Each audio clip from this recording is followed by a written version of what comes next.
तो देखिए, जब से चेतन शर्मा का ये स्टिंग ऑपरेशन एक्सपोज हुआ है, कई सारे क्रिकेटरों के नाम हमारे सामने आए हैं। चाहे विराट कोहली हो गए, चाहे सौरव गांगुली हो गए, चाहे रोहित शर्मा हो गए, चाहे हार्दिक पांड्या हो गए, चाहे उमेश यादव हो गए, चाहे दीपक हुड्डा हो गए। क्योंकि इस पूरे ही स्टिंग ऑपरेशन में चेतन शर्मा ने अलग अलग क्रिकेटरों के बारे में अलग अलग राज खोले हैं। लेकिन फिर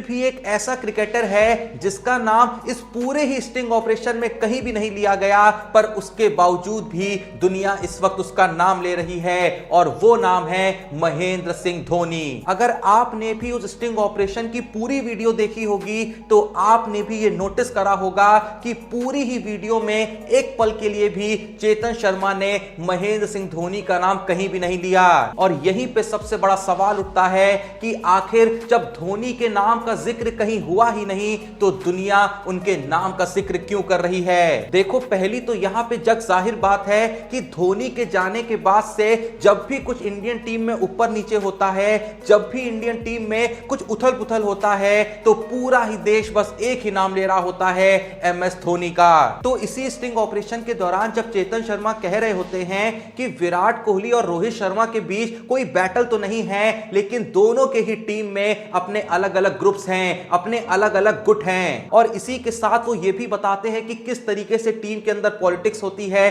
किस तरीके से प्लेयर्स अपनी फिटनेस पे ध्यान नहीं देते हैं, किस तरीके से गांगुली ने विराट कोहली को कैप्टेंसी से हटाया था, और इसके अलावा भी उन्होंने कई चीजें बताई जिससे पता चलता है कि किस तरीके से प्लेयर सेलेक्टर्स की चाटा करते थे, किस तरीके से आपस में ही प्लेयर एक दूसरे को गिराने में लगे रहते थे। अब जब इतने सारे राज पूरे देश के सामने खुल रहे थे तो कई लोग जाके अलग अलग सोशल मीडिया पे लिखने लगे कि लोग आखिर आज के टाइम पे इतना चौंक क्यों रहे हैं, क्योंकि ये कोई आज से तो नहीं हो रहा है ना, ये तो 90s से 80s से 70s से होता आ रहा है। इवन MS धोनी के टाइम पे भी ये सब तो होता ही होगा। इवन कल की वीडियो में बहुत लोग आके मेरे कमेंट सेक्शन में भी लिख रहे थे कि यार आप तो ऐसे कह रहे हो जैसे धोनी पूरे तरीके से क्लीन था, जैसे धोनी के टाइम पे कोई पॉलिटिक्स तो होती ही नहीं होगी। अब असल में जो लोग ये टिप्पणी कर रहे हैं, जो लोग जाके सोशल मीडिया पे लिख रहे हैं, या जो लोग आके मेरे कमेंट सेक्शन में लिख रहे हैं, मैं उन्हें बताना चाहता हूं कि आपने मेरी वीडियो को ठीक से देखा ही नहीं।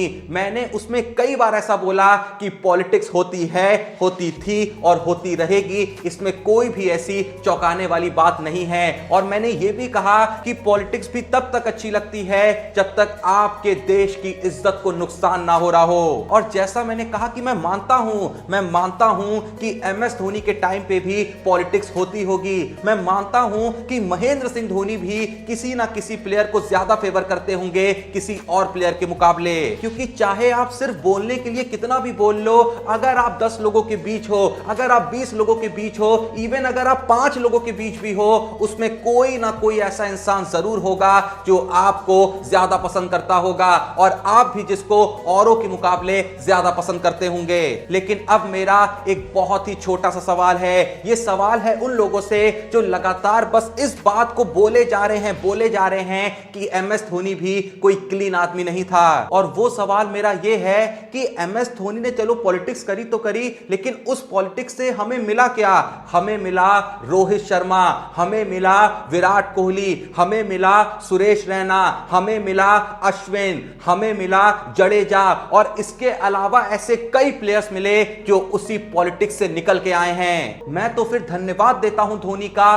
कि उन्होंने पॉलिटिक्स करी, क्योंकि अगर उन्होंने पॉलिटिक्स नहीं करी होती तो हमें ना रोहित शर्मा मिलता, हमें ना शिखर धवन मिलता, हमें ना विराट कोहली मिलता, हमें ना जडेजा मिलता, हमें ना रैना मिलता, हमें ना अश्विन मिलता। यहां तक कि मैं तो यह कहूंगा कि धोनी ने तो सबसे ज्यादा पॉलिटिक्स करी, क्योंकि धोनी की पॉलिटिक्स का ही नतीजा है कि हमें 2007 का वर्ल्ड कप मिला, हमें 2011 का वर्ल्ड कप मिला, हमें 2013 की चैंपियंस ट्रॉफी मिली। हम तीनों ही फॉर्मेट में सबसे टॉप पे गए। हमने हर टीम को यह बता दिया कि हमसे बेहतर अब कोई नहीं है। तो अगर कोई किसी और को फेवर करके इतने बड़े बड़े मसीहा पैदा कर रहा है, इतने बड़े बड़े क्रिकेटर्स बना रहा है, इतने बड़े बड़े लेजेंड्स दुनिया को दे रहा है, तो मैं कहूंगा भाई सबको पॉलिटिक्स करनी चाहिए। और सच बताऊं तो मुझे आज के टाइम पे भी जो पॉलिटिक्स हो रही है, मुझे उससे कोई दिक्कत नहीं है, क्योंकि पॉलिटिक्स तो होनी ही है। आप कितना भी पवित्र आदमी ले आओ, कितना भी ईमानदार आदमी ले आओ, वो कभी भी बिना पॉलिटिक्स के कुछ कर ही नहीं सकता है। मानो जब वो इंडियन टीम में आता है तो वो एकदम साफ आदमी है, लेकिन सिस्टम आपको करप्ट बना ही देता है, सिस्टम आपको पॉलिटिशियन बना ही देता है। लेकिन मैं फिर से वही कहूंगा कि अगर आपकी पॉलिटिक्स हमें वापस से T20 वर्ल्ड कप जिता सकती है, अगर आपकी पॉलिटिक्स हमें फिर से 2011 का वर्ल्ड कप दिला सकती है, अगर आपकी पॉलिटिक्स हमें वापस से चैंपियंस ट्रॉफी जिता सकती है, अगर आपकी पॉलिटिक्स हमें वर्ल्ड टेस्ट चैंपियनशिप का विजेता बना सकती है, तो मैं तो कहूंगा और ज्यादा पॉलिटिक्स करो। लेकिन सेम टाइम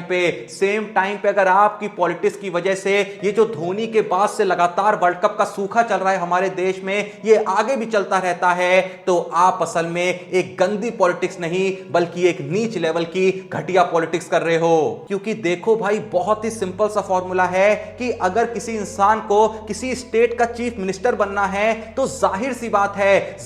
बात है कि चाहे वो कितना भी अच्छा इंसान हो, अगर उसे उस कुर्सी पे बैठना है तो उसको पॉलिटिक्स करनी ही पड़ेगी। फर्क सिर्फ इतना है कि उसका इंटेंट क्या है। अगर वही पॉलिटिक्स करके वो जब चीफ मिनिस्टर बन रहा है, उसके बाद अगर वो अच्छे काम कर रहा है अपने शहर के लिए, तो वो एक अच्छी पॉलिटिक्स के अंदर आती है। लेकिन वहीं पे अगर वो पॉलिटिक्स करके चीफ मिनिस्टर बनके वापस से पॉलिटिक्स कर रहा है सिर्फ इसलिए कि वो अपना धंधा बढ़ा सके, अपने पास पैसे इकट्ठे कर सके, तो वो असल में होती है घटिया पॉलिटिक्स। तो सारी चीजों को समअप करने के लिए आखिरी में मैं यही कहना चाहूंगा कि जो MS धोनी ने पॉलिटिक्स करी, मैं उसके साथ हूं। अगर वही पॉलिटिक्स करके आज के लोग हमें वो दिलवा सकते हैं जो धोनी ने दिलाया, मैं तहे दिल से आपकी पॉलिटिक्स का वेलकम करूंगा। लेकिन अगर आपकी पॉलिटिक्स देश को ऊपर नहीं बल्कि नीचे की तरफ लेके जा रही है, तो उसी पॉलिटिक्स पे मैं थूकूंगा भी। खैर, अब जो भी ये वीडियो देख रहा है आपका MS धोनी के टाइम पे चल रही पॉलिटिक्स के बारे में और उसके कंपैरिजन में आज के टाइम पे जो पॉलिटिक्स के राज खुले हैं, इन दोनों के ही कंपैरिजन पे आपका क्या टेक है, आपका क्या कहना है, कमेंट में जरूर बताइएगा। वीडियो पसंद आई तो वीडियो को एक लाइक जरूर दीजिएगा, एंड अगर अभी तक चैनल को सब्सक्राइब नहीं करा है तो प्लीज जो भी ये वीडियो देख रहा है थोड़ा सपोर्ट करने के लिए चैनल को सब्सक्राइब करिएगा। बाकी मिलते हैं नेक्स्ट वीडियो में, तब तक के लिए जय हिंद, धन्यवाद।